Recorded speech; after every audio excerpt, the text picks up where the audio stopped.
안녕하세요. 소통 전문가 공문선입니다. 여러분, 인간에겐 쾌락을 있는 게 있습니다. 쾌락이 뭡니까? 즐겁고 행복한 순간을 말하는 거죠. 근데 인간의 쾌락 지수를 한번 조사를 했더니요, 맛있는 커피를 마셨을 때 1부터 150까지의 쾌락 지수 중에 맛있는 커피는 한 3 정도의 지수가 나옵니다. 여러분이 시험을 봐가지고 합격을 하잖아요. 굉장히 기쁘죠? 굉장히 행복하죠? 그때 쾌락 지수가 한 20 정도 수준에 도달하고요. 자, 그리고 여러분들이 예를 들어서 여행을 가거나 했을 때 그 쾌락 지수는 50까지 올라갑니다. 근데 재미난 건요, 남녀 간에 사랑을 나눌 때 나오는 쾌락 지수도 여행의 쾌락 지수와 비슷한 50 정도가 나옵니다. 그런데 신기하게도요, 제일 높은 쾌락 지수는 150까지 올라가는 마약을 했을 때 지수가 150입니다. 그리고 도박이 한 135 정도 나온다고 합니다. 그러니까 도박과 마약은 절대 하면 안 됩니다. 이거 한번 하기 시작하면 끊을 수가 없을 정도로 쾌락감이 높기 때문이거든요. 근데 신기한 게 하나 말씀드릴까요? 사람의 말도 마치 도박이나 마약할 때와 똑같을 정도로 쾌락이 느껴지는 말이 있습니다.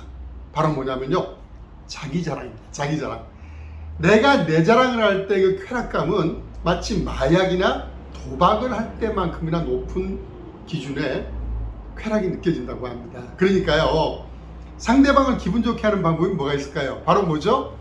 자기 스스로 자기 자랑을 하게 만드는 방법이 가장 좋다는 겁니다. 개인적인 경험담 하나 얘기할까요? 20살 때 얘기입니다. 대학생 1학년 때인데요, 친구들하고 단양파기에 놀러를 간 적이 있습니다. 이름 모를 계곡에 텐트 치고 놀고 있는데 동네 건달들이 나타났습니다. 자리세를 뜯는 거죠. 그 당시엔 그런 게 굉장히 많았습니다. 근데 살벌해요. 그냥 뭐 덩치가 이만하고 그냥 막 칼자국에 문신까지 새기고 술이 취해가지고 한 4~5명이 때려지어 다니면서 텐트마다 자리세를 뜯는 겁니다. 자리세를 안 내놓으면 행패를 부리고 그릇을 깨고 텐트를 후려치고, 그것도 뭘로요? 이소룡 쌍절곤으로요. 그 당시에 이소룡 쌍절곤이 굉장히 유행을 했는데, 그 깡패 두목이라는 친구가 어찌나 이소룡 쌍절곤을 잘 휘두르는지 제가 볼 때도 놀랄 정도였습니다. 우리 쪽으로 오는데 이제 잔뜩 겁먹었습니다. 우린 3명이고 어떡하지? 이거 뺏기면 차비도 없는데 무슨 고민하고 있는데, 우리 쪽 오면서 그 깡패 두목이라는 친구가 이소룡 쌍절곤을 휘두르면서 겁을 준 겁니다. 근데 저도 모르게 옆에 있는 친구한테 감탄을 하고 말았습니다. 야야야, 저 사람 막 죽이지 않냐? 이소룡 같지 않아? 와, 끝내주지 않냐? 그걸 들었나 봐요. 너 일로 와봐. 너 지금 나한테 뭐라 그랬어? 욕했지? 아이고, 아닙니다 형님. 절대 욕하는 거 없습니다. 제가 그럴 리가 있겠습니까? 형님 멋있다 그랬습니다. 이소룡 같다 그랬습니다. 한 대도 안 맞았습니다. 돈도 하나도 안 뺏겼습니다. 대신 2시간 동안 고문을 당했습니다. 그 더운 여름에 우리 3명을 텐트 안에 앉혀놓고요, 장장 2시간을 자기 자랑을 하기 시작하는 겁니다. 왕년에 한 주먹 한 얘기, 이소룡 쌍절곤 연습한 얘기, 그냥 땀이 줄줄줄 흐르고요. 제가 속으로 그랬습니다. 차라리 때려 차라리. 그냥 얼마나 힘이 드는지. 다행히 갔습니다. 살았다, 끝났다. 돈도 안 뺏기고 맞지도 않고 얼마나 다행스럽습니까? 끝난 게 아니었습니다. 저녁밥 준비하고 있는데요, 갑자기 또 나타났습니다. 감자찜 그 옥수수 삶은 거를 한 소쿠리 들고 오더니 먹으라고 그러더라고요. 그것까지는 좋은데 2시간 동안 낮에 한 얘기를 또 리바이벌 하는 겁니다. 정말 죽는 줄 알았습니다. 잠은 오지요. 졸지도 못하고 무서워서 자기 자랑 막 입에 침을 튀겨가면서 자기 자랑을 하더니 가는 거예요. 이제 끝났구나. 근데 가면서 뭐라는 줄 아십니까? 내일 또 온다는 겁니다. 어떻게 해요? 도망가야죠. 친구들하고 상의해가지고 새벽 5시에 일어났습니다. 차 타고 무조건 도망가요. 텐트를 열심히 빼고 배낭을 뿌리고 있는데 갑자기 딸 경운기 소리가 나는 겁니다. 그 새벽에 농사지러 갔다 들린 거예요. 들켜버렸습니다. 화가 막 이렇게 났어요. 살려주세요. 저희 지금 도망가는 거 아닙니다. 학교 가야 됩니다. 오늘 안 가면 안 됩니다. 서울 올라가야 됩니다.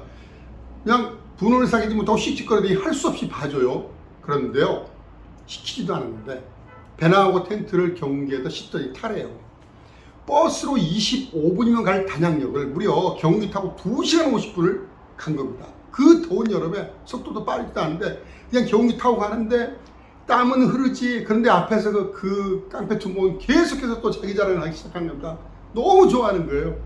단양역에 도착을 했습니다. 경운기 타고 호주머니에다가 돈 5,000원 하고요. 자기가 그렇게 아끼던 쌍절곤을 호주머니에 2개다 이렇게 넣어주더니 가다 꼭 밥 사 먹고 다음에 꼭 단양에 또 오라고 당부를 하는 겁니다. 눈물이 글썽글썽하면서요. 얼마나 좋아하는지 모르겠더라고요. 본인은 결국은요, 자기가 자기 자랑하는 순간만큼은 세계에서 가장 행복한 사나이가 된 겁니다. 그걸 열심히 들어주는 우리는 너무나 고마운 그런 아이들이 된 거고요. 결국 그때 제가 느꼈습니다.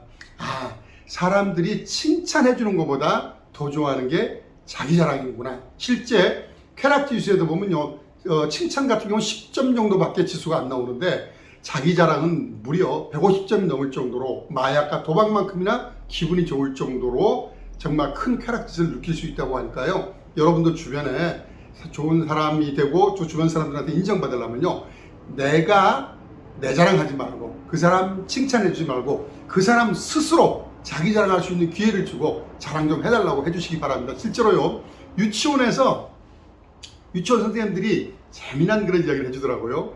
가장 좋아하는 시간은요, 유치원 아이들이, 꼬마 아이들이 제일 좋아하는 시간은 돌아가면서 자기 자랑할 때 아이들이 제일 신나고 좋아한다고 하더라고요. 인간의 본능입니다. 자, 여러분, 저와 함께 오늘도 좋은 소통의 기술 하나 배웠습니다. 꼭 실천해 보시고 좋은 소통, 즐거운 소통, 행복한 소통, 통쾌한 소통 만들어내시기 바랍니다.